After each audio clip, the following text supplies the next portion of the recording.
We are the forgotten generation, a misplaced slice of the 20th century when birth rates were as low as expectations for the future. We lived under the threat of constant nuclear annihilation, playing outside, but always inherently knowing the future was indoors.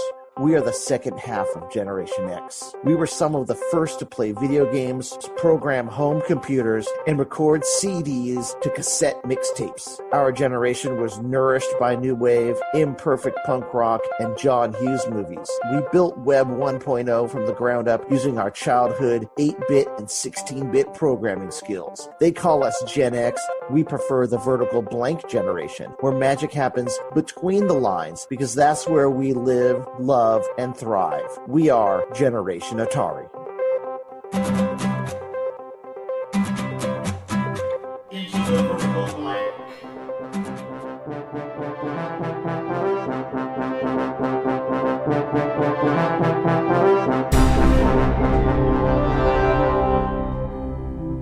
The Day the Empire Came to Town, Part 1. In September 1977, there was an advertisement in the local paper, the Daily Breeze, that announced the characters from Star Wars would be appearing in person at the local Toys R Us in Torrance. This was not just a local occurrence. These characters were showing up everywhere that autumn, from Florida to California. After seeing Star Wars earlier that summer, I thirsted for any and all information I could find out about that amazing movie. The problem was, there was nothing to find. Network news and newspapers were no help. This was the 70s, just after Watergate. They were still doing the rightful job of keeping public officials honest with real journalism. Entertainment news was scarce, with gossip about celebrities relegated to the National Enquirer and People magazine. In this era, news that kids might enjoy existed only in the pages of publications like Boy's Life and Dynamite, magazines with lead times of 3 months or more. Recent news about products for kids, toys, or movie fandom was virtually non-existent. The only real place to find toys was by searching through the Sears Wish Book, and that only came out once a year in the fall. So when my twin brother and I read in the Daily Breeze newspaper that Darth Vader, Chewbacca, and the stormtroopers would be traipsing through the local Toys R Us, we convinced our dad to take us. This was not exactly a normal decision for my dad. Besides taking us to the movies on occasion and to the hardware store, he rarely took us anywhere. I can count on one hand the number of times my dad took my brother and I to any event that did not involve Christmas shopping, soccer, motorcycles, or gun shows, and that magical day at Toys R Us was one of those times. We got up early that morning. Well, my dad got up. My brother and I never went to sleep the night before. How could we? We were going to see the guys from Star Wars at Toys R Us. My brother and I sat at the kitchen table while my mom drank her coffee. I wonder how the Star Wars guys will get there, I said to my brother. I don't know, he said back. They'll probably arrive in a limousine, my mom said. I'd never seen a limousine before. The day was getting better by the minute. When we finally slipped outside at 8:30 a.m. to get going, my dad snapped a photo of my brother and I. I was a guy on the left, looking glum. I have no idea why I looked so upset in the photo. My wife says I was probably trying to put on my best Han Solo face. She might be right. My twin brother looked like a moisture farm boy on the right. Our brand new 1976 Datsun 710 land speeder was just behind us. When we got to Toys R Us, there were droves of people waiting in line to get inside, but the doors were still closed. We drove by them, but had to park at least a Kessel Run or two away from the entrance. After we landed the car in the lot for the Del Amo Mall next door, we hiked the half-mile or so back to Toys R Us. I wonder who will be here, I said aloud. The ad showed Darth Vader, a stormtrooper, and Chewbacca. That would be awesome, my brother replied. My dad said nothing. He just walked in front of us, leading to the front of the store.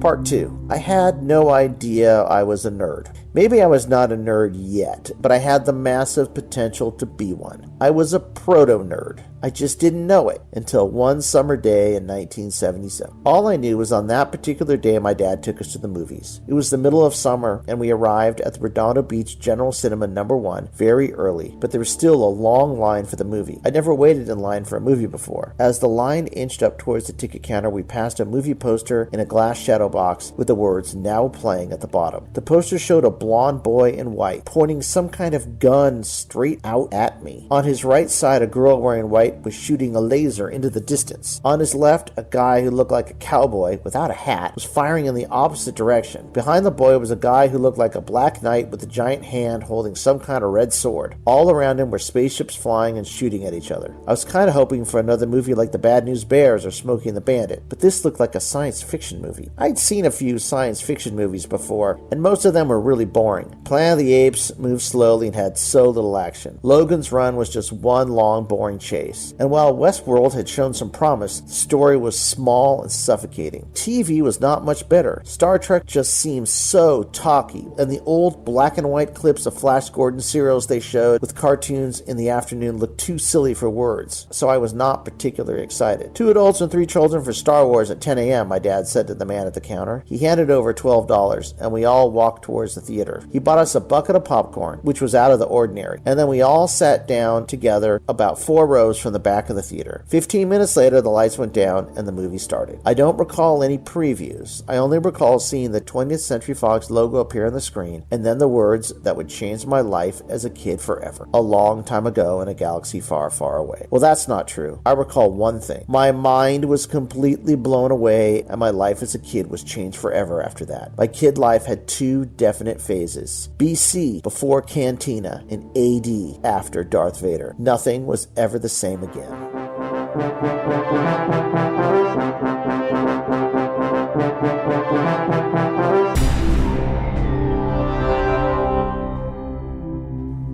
Part 3.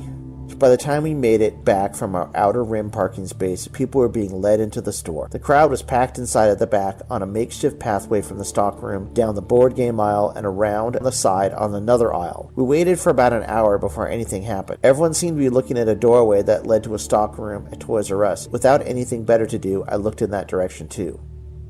When the movie Star Wars was released in May 1977, there were no toys available at retail. It took Kenner months to get toys to the shelves, but even then they were not available for Christmas 1977. There was really only a promise that parents could buy for their kids that stated the toys would arrive sometime in 1978. It was called the Early Bird Gift Certificate Package, which consisted of a cardboard background, a membership card, and a certificate to mail in to get your toys in 1978. These visits by costume Star Wars characters in 1977 were designed so that the chain could sell kids on the amazing idea of receiving an envelope with some flimsy paper products for Christmas while waiting months for real molded plastic toys to arrive. When it all started, it was not with a bang, but with a whimper. First out came Jeffrey Giraffe, the mascot for Toys R Us. I'd never seen him in person before. Honestly, I'd never seen anyone in person before, so it was really cool. After the walking Toys R Us commercial finished his march, out came a bona fide Star Wars stormtrooper. He was escorted by, quite possibly, the most stereotypical-looking 70s Toys R Us clerk I could possibly imagine. There's a photo from that day that's my favorite. Not only is it so quintessentially 1977, but you have to notice something in this photo. There's a guy at the far top left. He's leaning out of the stockroom and he's pretending to shoot the stormtrooper with a gun made with both hands and his fingers. This is a grown man pretending to shoot the stormtrooper, and this is awesome for several reasons. First, in 1977, grown men loved Star Wars so much they actually did things like this. Second of all, you could get away with it without being tackled by Homeland Security. Third of all, I wish it was me. Fourth of all, it was fantastic. He made a gun out of his bare hands to shoot at a stormtrooper. How is that not fantastic? Chewbacca came out next. I have to say that any 7-year-old notion I had that these characters were not real ended right there for me. The Chewbacca costume that day was amazing. I have no idea where these costumes came from, but whomever acquired them, they did an awesome job. I believe Chewie was holding his laser crossbow too, but I can't be for sure because it's not in any of the photos I have. Finally, out came Darth Vader. A marked hush came over the crowd when Vader arrived. I truly believe that at that moment Darth Vader had the ability to strike fear in the hearts of kids, and probably even a few adults. I know I was a bit taken aback myself. I mean, this is a guy who magically choked his own people from across the room. This is a guy who killed Obi-Wan Kenobi. How could I, at 7 years old, not be at least a little scared of being in his presence? I'm positive at least some people were at least a bit frightened by Darth Vader. This is how I know. In the photo of Darth Vader, you can see the same rebel scum that had his hands out trying to shoot the stormtrooper no longer in the photo. He was no longer using his hand laser to shoot the stormtroopers. He was cowering behind the door when Darth Vader arrived. Even he knew the limits of a hand laser against the Dark Lord of the Sith.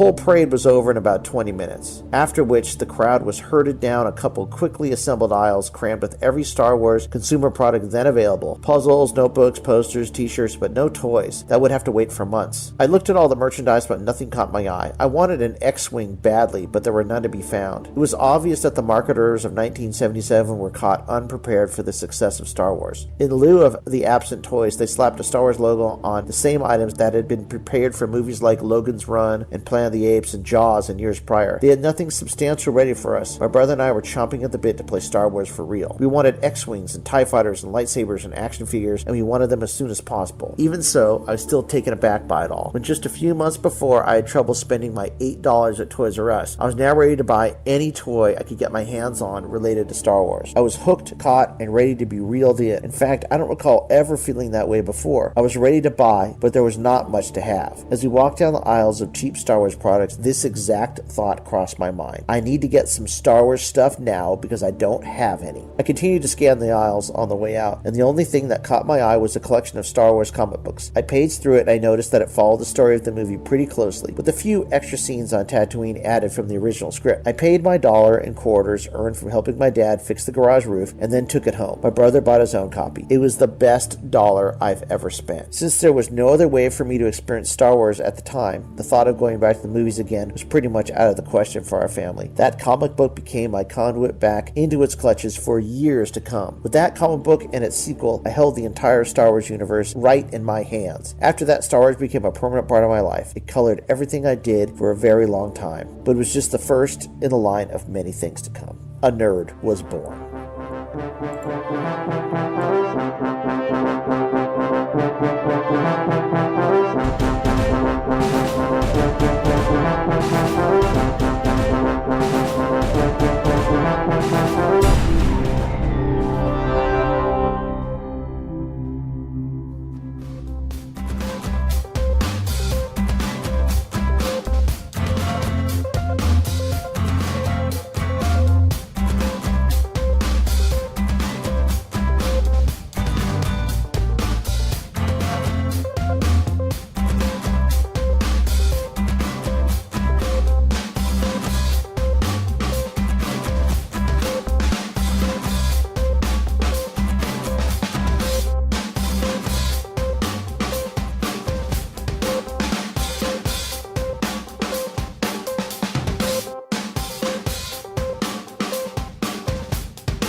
Next frame calculated. Prepare to write new data. V blank ending.